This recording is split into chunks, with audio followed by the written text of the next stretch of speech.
શું તમને એવું લાગ્યા કરે છે કે આરોગ્ય હંમેશા દવાઓના આધારે ટકી શકે? પણ જો તમને હું એમ કહું કે સ્વાસ્થ્ય માત્ર દવાઓથી નહીં પણ કુદરતના નિયમો સાથે સંતુલન કેળવવાથી મળે છે, તો here I am talking about the essential key of your health and that is called Ayurveda, a time tested holistic approach જે તમારા જીવનને અંદરથી સંતુલિત કરે છે. હવે આયુર્વેદ ફક્ત એક વિજ્ઞાન નથી. આયુર્વેદ એ જીવનશૈલીનો શિસ્તભર્યો અને કુદરતી માર્ગ છે જે સ્વાસ્થ્યને ખૂબ સરસ ટેકો આપે છે. એક સંપૂર્ણ સ્વાસ્થ્ય જે રચાય છે તમારા શરીર, મન અને આત્માના સંતુલન દ્વારા.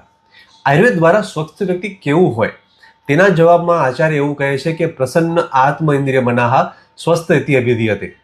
સાચું સ્વાસ્થ્ય ત્યારે જ મળે છે જ્યારે 3 દોષ, સપ્તધાતુઓ અને ત્રિમલની સાથે તમારું મન, તમારી આત્મા અને ઇન્દ્રિયો બધા જ એક હાર્મનીમાં હોય. હાર્મની એટલે કે સંતુલન, જે જીવનમાં અત્યંત જરૂરી છે. અને આવી જ એક સંતુલિત થવાની ઘટના આગામી 23 સપ્ટેમ્બરના રોજ કુદરતમાં થવા જઈ રહી છે, જેને કહેવાય છે ઓટોમનલ ઇક્વિનોક્સ.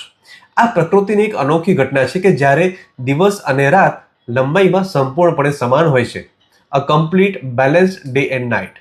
કુદરત પણ આપણને સંતુલન કરતા શીખવે છે, ખરું ને? તેમ આયુર્વેદ પણ શીખવે છે કે આપણી અંદર સંતુલન આપણે કેવી રીતે કેળવી શકીએ.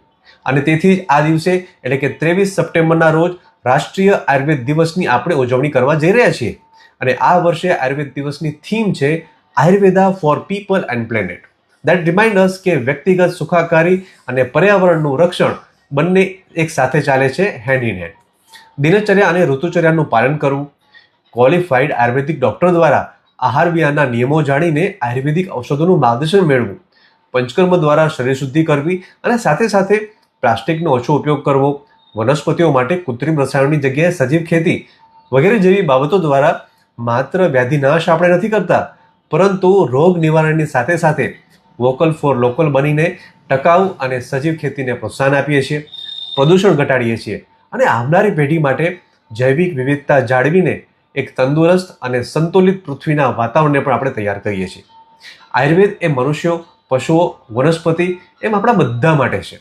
ભુજ કચ્છમાં જ્યાં હું રહું છું અને સમગ્ર ભારતમાં લોકો હવે આયુર્વેદિક જીવનશૈલીની તાકાતનો અનુભવ કરી રહ્યા છે. આપણા પ્રધાનમંત્રી શ્રી નરેન્દ્રભાઈ મોદી સાહેબના દૂરંદેશી નેતૃત્વ અને આયુષ મંત્રાલયના અથાગ પ્રયાસો સાથે હવે આયુર્વેદ માત્ર ભારત સુધી સીમિત નથી રહ્યું, પરંતુ આરોગ્ય અને તંદુરસ્ત જીવન માટેના શ્રેષ્ઠ માર્ગ તરીકે વૈશ્વિક સ્તરે ગ્લોબલી પણ માન્યતા મેળવી રહ્યું છે.